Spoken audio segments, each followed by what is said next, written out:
Hey, Shalom, Akim, Shalom, Shalom. All praises, glory, and honor to Yahweh, Ba'ashem Yahushai, Ba'ashem Rakakadash, the honors, the apostles, and the elders, great millstone for teaching us his truth.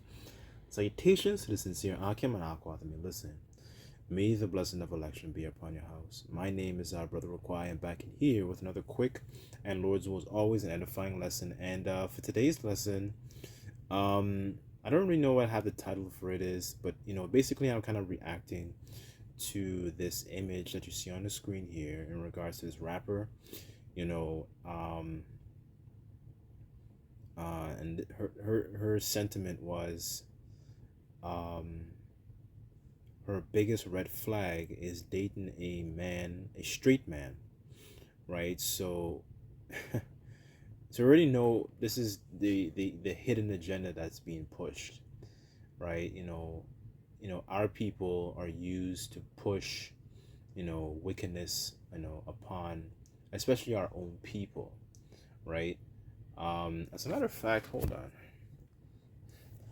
This account is coming into my mind. Just bear with me on this. I think it's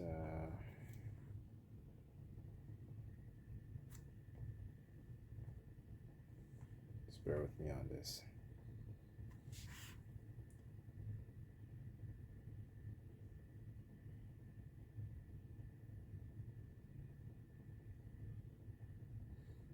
Okay, this is because I said that this is I just jumped to this account real quick. This is Second Maccabees 4, verse 7, and it says, "But after the death of Seleucus, when Antiochus called Epiphanes took the kingdom, Jason, the brother of Onias, labored underhand to be high priest, promising unto the king, by intercession 360 talents of silver, and another revenue 80 talents. Besides this, he promised to assign 150 more if he might license to set him up a place of exercise for the training up of youth in the fashions of the heathen, and write to them of Jerusalem by the name of Antiochians, when which when the king had granted, he had gotten into his hand the rule, he forthwith brought his own nation to Greekish fashion," right? So you had somebody, Jason of our own stock, essentially leading our people to take on Greekish fashions and deceiving our people to take on these different wicked customs. The scriptures talk about how the leaders of our people cause them to err, right? So this is one example here. You seeing how this woman here is leading our people and causing our people to err essentially from the ways of Yahweh Shai, to err from the ways of righteousness, to err of the ways of uprightness and morals, and how an Israelite should conduct themselves, right? So what is this sentiment? But people might listen to this and think, okay, this sentiment, oh, that's harmless and all that, but that trickles down, so where does the continuation of the line, you know um go through? Where is the reverence and the importance of the man to actually continue the lineage with this type of rhetoric, with this type of understanding?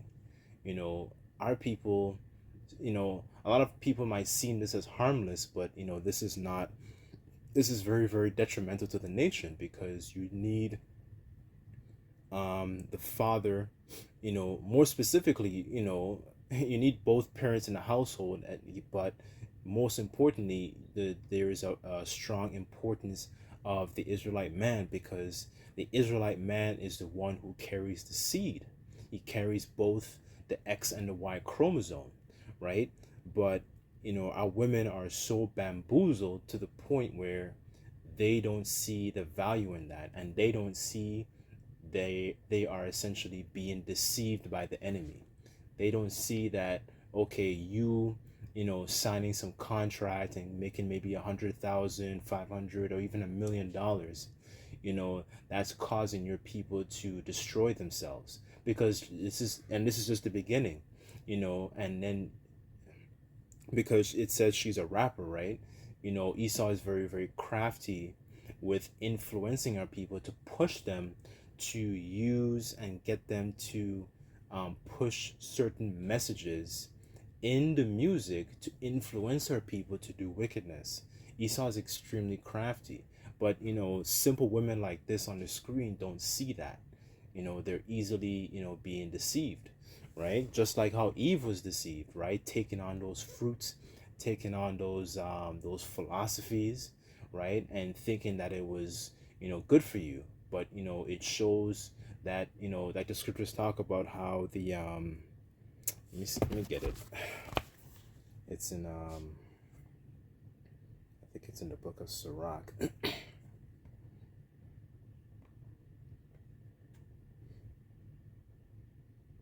Okay, this is Sirach 25 verse 24, and it says, of the woman became the beginning of sin, and through her we all die, right? So going back to Eve's transgression, because she also had a role to play in transgressing also, right? And this is still playing out to this day.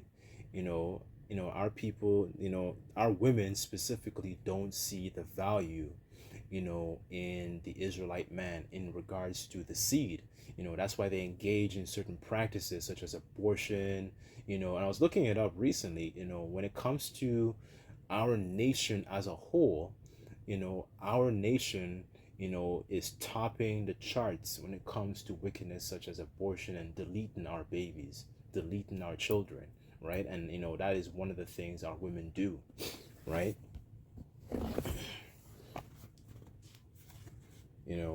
When you go into different how do you call those things, those clinics known as Planned Parenthood, right? They entice they sell this image to our women, and thinking that this is okay, but this is really not and truly okay at all. This is just bear with me. Let me just find the Deuteronomy 18. I'll start at verse 9, and it says, in regards to examples of the wickedness that our women get involved in, this is when thou art come into the land which the Lord thy power giveth thee, thou shalt not learn to do after the abominations of those nations.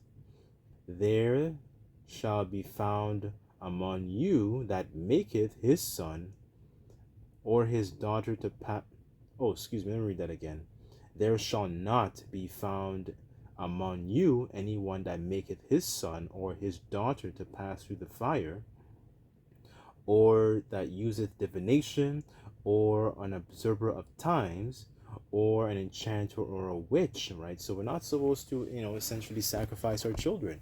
Those are odious works that those filthy, Hamites were into, right? Like it describes in Wisdom of Solomon 12. That's their filthy works, and the Lord didn't want us to take on those different works. We were supposed to actually have a proper culture, and the nations are supposed to learn from us the ways of righteousness. But when you look at so-called black culture as a whole, we are an example of wickedness. The nations don't respect us, ultimately because we don't respect our power, right? Our women are essentially harlots in the streets and have very little reverence for the Israelite man, right? They're just one, in this case, they're essentially conduits for Satan and wickedness to push that wicked vibration upon the younger women and the children. And as a whole, they make our nation look bad. That's why the Lord is going to get rid of 2/3 of these degenerate vines of his vineyard, right, and burn them, right? Because this is not the way we're supposed to set up to be, right? This is not righteous. You can't continue life pushing this type of agenda. It's actually satanic if you really think about it. We were supposed to be, one of our first commands was to be fruitful and multiply, right?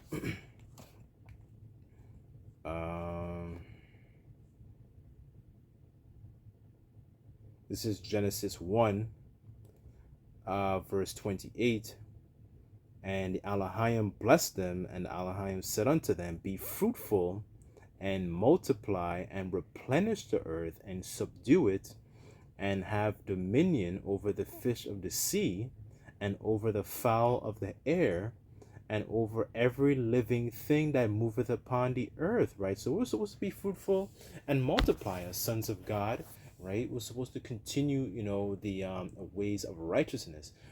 This is not a way that is conducive to life. And that's another thing too. In this society, they call these things and they call these ideas progressive. These ideas are not progressive. These ideas that they're pushing forth, going back to that Roman Empire, or even go back to the Greek, and they got it from the Egyptians. This is not a lifestyle that pushes forth life. That Romans chapter 1 lifestyle, that alternative lifestyle, that's a lifestyle that promotes death. It doesn't promote, and it's not conducive to life, right? The way the Lord set things up, and through his counsel, his laws, statutes, and commandments, it's supposed to be set up to continue life. And I'll give you an example. When you look at, for example, the marriage laws. So say if when the Lord said, when you have a brother and the brother dies without a sense of kin, that man was supposed to go on to the wife and essentially continue that lineage. The Lord's ways are, like the scriptures say, his ways are higher than our ways. This is the way the Lord set it up it's perfect, and he doesn't need a counselor.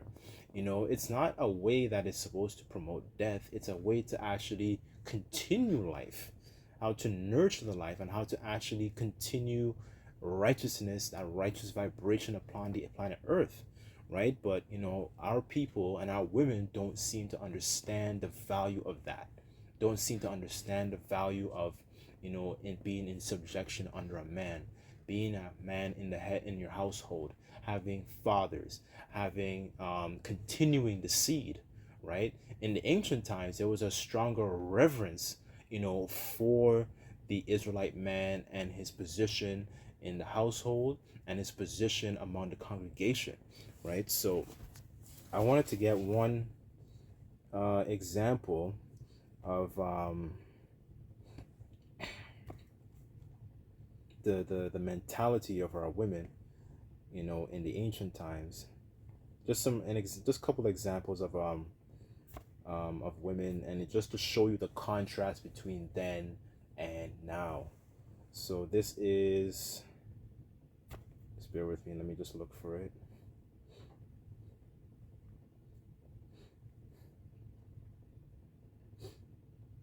This is Exodus 1 verse 15, and it says in the AMP, and then the king of Egypt said to the Hebrew midwives, one of whom was named Shiphrah and the other named Puah, and it says, verse 16, when you act as midwives to the Hebrew women and see them on the birth stool, if it is a son, you shall kill him, but if it is a daughter, she shall live.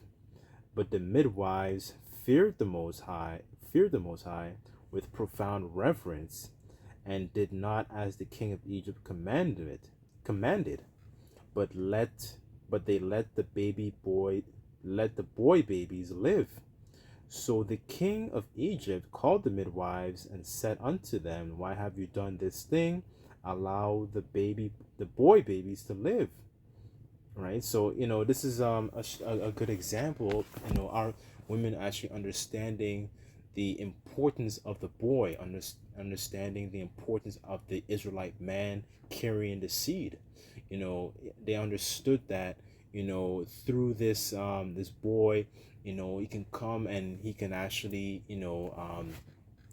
continue the lineage, continue the legacy, because the male carries both the X and the Y chromosomes, right? But our women today are so destroyed for lack of knowledge. They think, and a lot of them constantly think that they can raise children on their own. They don't see the value of a man in the household, of a child having a father, of a nation being in tune with Yahweh Bashim Shai, right? But I kind of just wanted to bring that out real quick. I didn't want to make the lesson too long, but it shows you how destroyed our nation is, right? To the point where Esau has essentially tricked and brainwashed our women to taking on this agenda and thinking that it is a good thing that they're doing, but our people, they're so destroyed as well because they don't actually think about the welfare of the nation. Through these laws, statutes, and commandments, and being in tune with Yahweh Bashim Shai, we're thinking about the welfare of the nation. And these practices are odious works. These are not works to actually bring forth, and they're not conducive to life. They actually just bring forth death and destruction upon our own people. So essentially, Esau, he's so crafty with it. That's why the scriptures say, we're not ignorant of Satan's devices, because he has now just, man, he's basically just turned our women against us, right? So our women have a huge role to play, but Esau has a part to play in this also, right? There's enough blame to share amongst those two, So anyways, I just thought I would touch on that real quick. But Lord's will, this lesson was edifying. Just like to give all praises, glory, and honor to Yahweh, Ba'ashem Yahweh Shai, Ba'ashem Rakak Radash. Double honors to the apostles and elders, great millstone, for teaching us truth. Until next time, I say Shalom.